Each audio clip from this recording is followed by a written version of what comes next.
Diving deep into Cardinals baseball with World Series champion Brad Thompson on the Redbird Report podcast on 101 ESPN. Driven by Dobbs Tire and Auto Centers.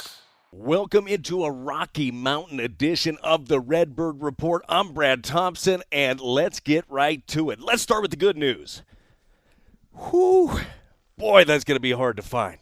You know what? Let's not start with the good news. Let's start with the fact that the Cardinals just came off a loss. As I'm doing this podcast, getting ready for Game 2, it's going to be Miles Mikolas tonight against Kyle Freeland. They lose 7-4 last night. Steven Matz ran into his struggles.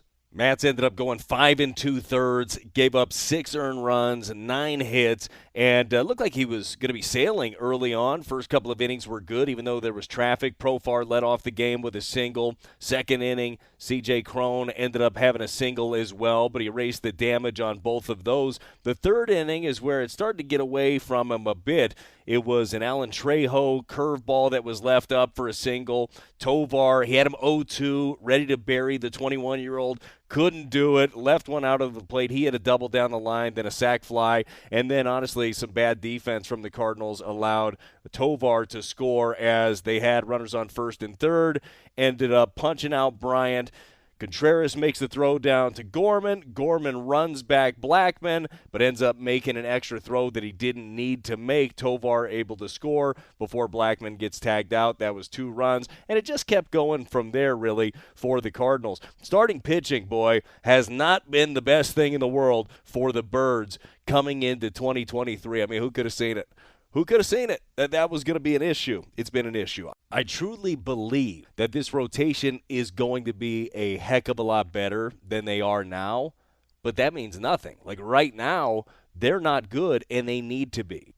The Cardinals are 10 games into the season, and they have one quality start. One quality start, and you guys know what a quality start is. It's 6 or more innings and 3 or less earned runs during that. It's not that much to ask for. I'm not saying it's easy. You can look at the back of my baseball card, and that tells you it ain't easy, but it's very doable. They have pieces that can give you quality starts. It just has not happened to this point. Again, Cardinals with a 5.96 ERA for their starters. That's tied for 25th in baseball. Kind of shockingly, the Blue Jays that we saw in the first series that the Cardinals did actually win. Remember when we were riding high? They beat the Blue Jays. A lot of people think they're going to take down the Yankees for the East. By the way, I still think they're going to take down the Yankees for the East. And you might say, what about the Rays, Brad? Pretty impressive. 10-0 for the Rays. I still, for some reason, don't believe that they are going to be coast to coast over there in the East and be able to run the table. But who knows? Who knows? But congratulations to them. But the Blue Jays actually have a worse starters ERA than the Cardinals do right now. Blue Jays ERA sitting at 6.22. That's 27th in all of baseball. So that's interesting. You know that group is going to be a lot better with Manoah, Gausman, Bassett, Barrios. That group's going to be good. And if you're a Blue Jays fan, you're worried about it. You're concerned, right? Offense has been doing a good job, but the pitching hasn't been there. You know what else is really interesting as you're looking at some of the starting pitcher ERAs? Is that the Cubs, the Brewers, and the Reds are all in the top 10 in starters ERA.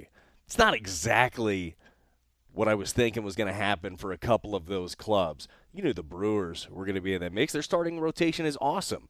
But the Cubs and the Reds in the top 10 right now, look, it just tells you Cardinals have a lot of work to do. And, yeah, they've played a couple of good opponents. I'm sorry, though, the Rockies are not a good opponent, and they are better than they have been playing to this point. And that's where the frustration comes in for the guys on an individual basis and then in a team basis. And that's where the frustration comes in for the manager as well. Ollie was asked after the loss in Game 1 against the Rockies, how are they feeling? How are they dealing with all of the issues early on? Obviously, we don't love it. Trust me, this clubhouse doesn't love it one bit, but we'll break through. There's a lot of confidence in the way we communicate amongst each other, and we'll be fine. But, yeah, we want to break through this. Obviously, it hasn't started the way we wanted to with the 3-7 record, but at the end of the day, we'll figure out a way through this, and we'll be fine. That clubhouse has a lot of confidence in what they're able to do as well as their preparation, so we'll keep going. Well, with 152 games left, I would say time is on the side of Ollie Marmol and the Cardinals.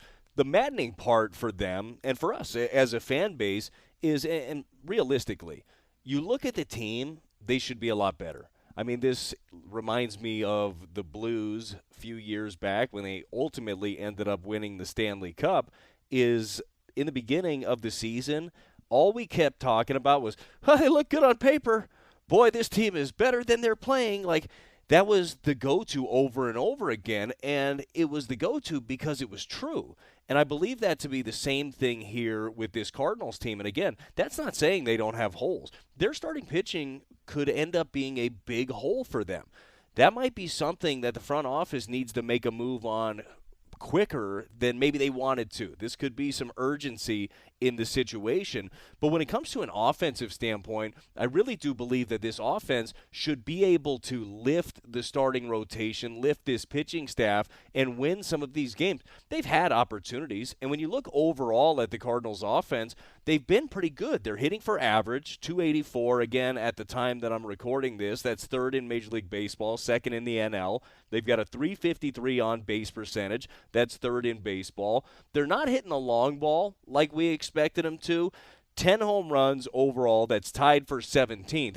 But maybe this helps a little bit for context and just kind of telling you how early it is. They're tied for 17th.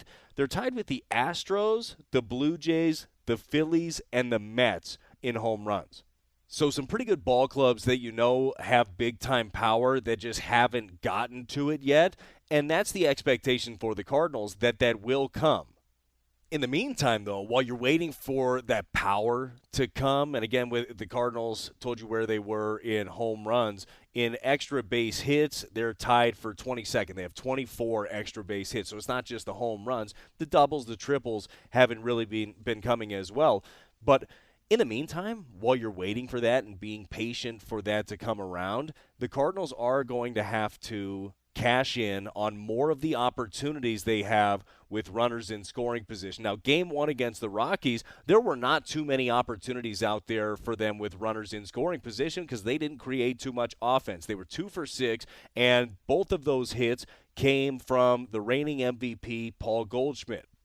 The Cardinals overall are batting .244 with runners in scoring position. That's 20th overall in baseball. Again, not as glaring against the Rockies in Game 1 because they didn't have as many opportunities, but very glaring against the Brewers, who did give the Cardinals plenty of chances, and they just weren't able to take advantage of them. But isn't that just a game of baseball? I mean, there are going to be times where nothing is going your way. Absolutely nothing. And that's kind of what it feels like for the Cardinals. Even defensively, right? Defensively, coming into Game 1 against the Rockies, the Cardinals were the only team in baseball to not have an error.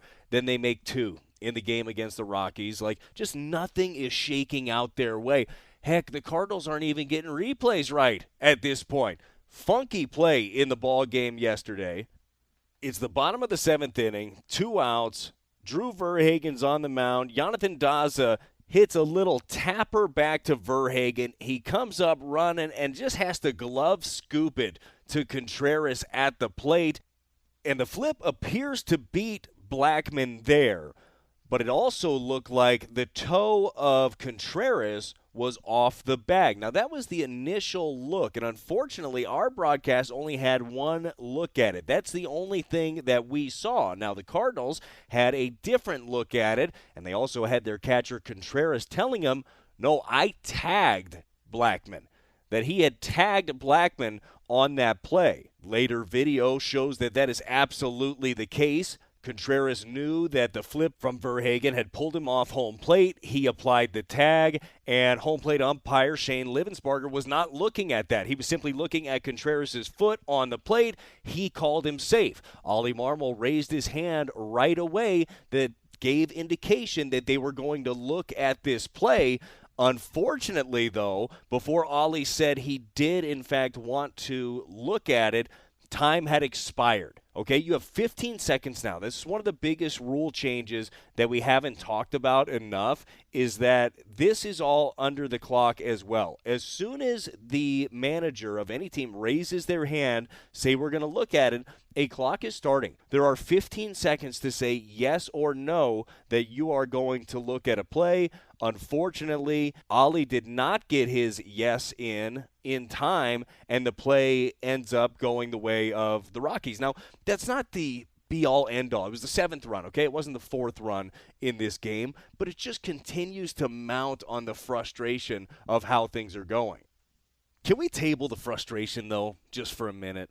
Can we hit on a bright spot? One of the lone bright spots, really, that the 2023 Cardinals have got going, and we've talked about him week in and week out because he continues to do something special. How about Jordan Walker? Jordan Walker did it again. Hit in 10 straight to begin his major league career. Jordan Walker extended his hitting streak to 10 games. He had a single up the middle in the 7th inning off of Brent Suter, and all that did is moved him ahead of Ted Williams into second place among streaks to start a career for players under 21 years old. Pretty cool to watch him go out there and do that. It's awesome to see somebody live up to all of the hype, and when you watch him go about his business, it's like there's no hype at all. He's just got a great head on his shoulders, got a great approach at what he's doing. You look at the MLB rookie leaders here, 342 is the average for Jordan Walker. That is best among rookies. By the way, in second place among rookies at 308 is Alec Burleson. I want to get into Alec in a second, but you look at on-base percentage, 390 for Jordan Walker. He's slugging as well. 553 slug percentage. Also leading the way with 13 hits. I mean, he is doing it all among the rookies, but he's doing it among the big boys as well. And in a weird kind of way, I almost feel bad for Jordan Walker. Now, he's not wearing this at all. He doesn't feel bad about anything other than the fact that the team's not winning. But that's what I feel bad about, that he's putting up these sort of numbers. He's doing amazing things. He's an incredible story, but he's not able to enjoy it right now because being a part of a clubhouse who is losing a lot, and the Cardinals have lost 6 of 7, it can be down at times. And that's kind of the fight of keeping it up and believing in the process more so than the results. But he hasn't been able to fully embrace, I don't think, the success that he's having just because the team has been struggling as a whole. But again, the season's young. There will be plenty of time for him to celebrate, and there will be bigger and bigger events, and hopefully the streak continues for him. He continues to hit for more and more power, and he keeps growing. He took advantage of an opportunity. He is running with it. You know who else took advantage of an opportunity is Alec Burleson. Alec Burleson is finding himself in the lineup more times than not. Now, again, I'm doing this podcast before Game 2 against Kyle Freeland. Chances are he's not going to be in there against the lefty playing left field, but he's hitting for average. He's showing off some power. He's taking some phenomenal at-bats, some of the best at-bats on the team. Honestly, 3 guys that are taking some of the best at-bats on the team this year: Jordan Walker, Alec Burleson, Nolan Gorman. You got 3 young bucks that are taking some of the best at-bats that you have out there. That's incredibly encouraging because it's not like Goldie and Arenado are taking horrible at-bats. You've got 3 young guys that are taking strides in the right direction. But Burleson has earned the reps. He has earned the opportunity to go out there and play. And really, when you're talking about the reps, chances are they're mostly going to be done in left field. And I know that he is not the most fleet-footed left fielder the Cardinals have, but the bat ends up playing. He's not a liability out there in left. I'm sure a lot of you are thinking back to a play that happened in Milwaukee where he got turned around on a line drive that ended up being towards the track. We asked Ollie about that play and what he thought about it, and Burleson out and left, and he said, you know what, I thought at the time that play was an easier play than the one that O'Neill didn't come up with in center field. He said we went back after the game and looked at the metrics. He said the catch probability on the ball that O'Neill had was 65%. That's fairly high, especially a guy like O'Neill. That ball needs to be caught. He needs to make that play in center field. The catch probability on the ball that Burleson missed was 20%. Like, most fielders are not getting to the ball that Burleson wasn't able to get to. So there are going to be times where he might not come up with a play. There might be times where he plays a ball in front of him as opposed to laying out and trying to make the great play. But he's not going to be a liability out in the outfield, and the bat absolutely plays. So I'm really excited for Burleson. But it does kind of beg the question when you're looking at the outfield.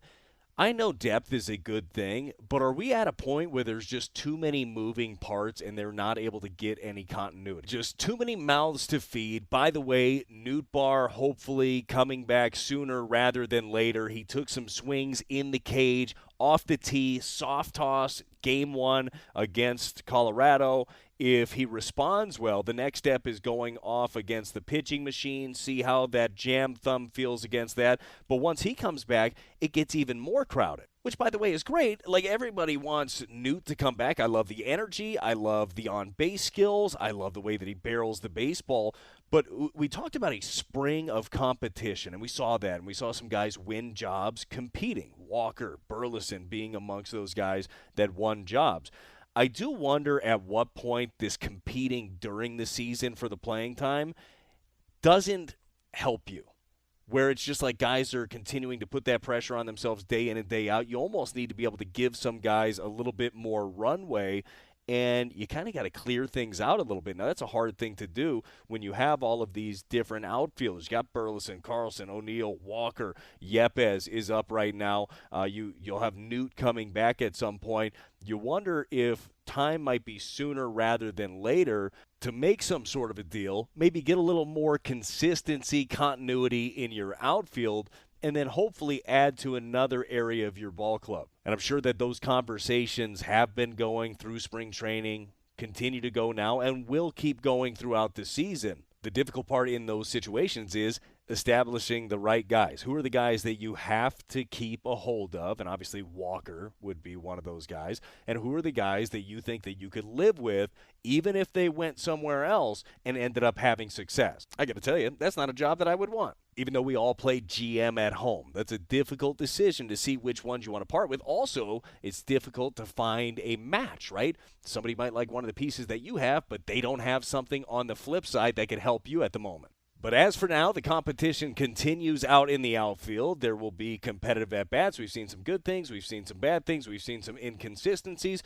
We need to see some wins, and it starts tonight. Again, Miles Mikolas is on the mound against Kyle Freeland and the Rockies, and things have been rocky for Miles Mikolas so far. His first outing against the Blue Jays, it was 3 1/3, 10 hits, gave up 5 earned runs. Next time out, he did go 6 innings, 9 hits, 5 earned runs again against the Braves. Just has not been as planned for Miles Mikolas. But he's looking to flip the script tonight. The hope is that he ends up getting the second quality start of the year for the Cardinals, and then they start riding the momentum. This ball club is far too good to play this bad, and maybe today is the day that they turn things around.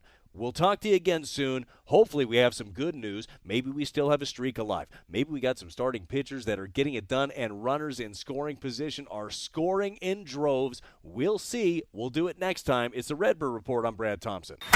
You've been listening to the Redbird Report podcast with Brad Thompson on 101 ESPN. Driven by Dobbs Tire and Auto Centers. Check out every episode at 101ESPN.com or on your 101 mobile app.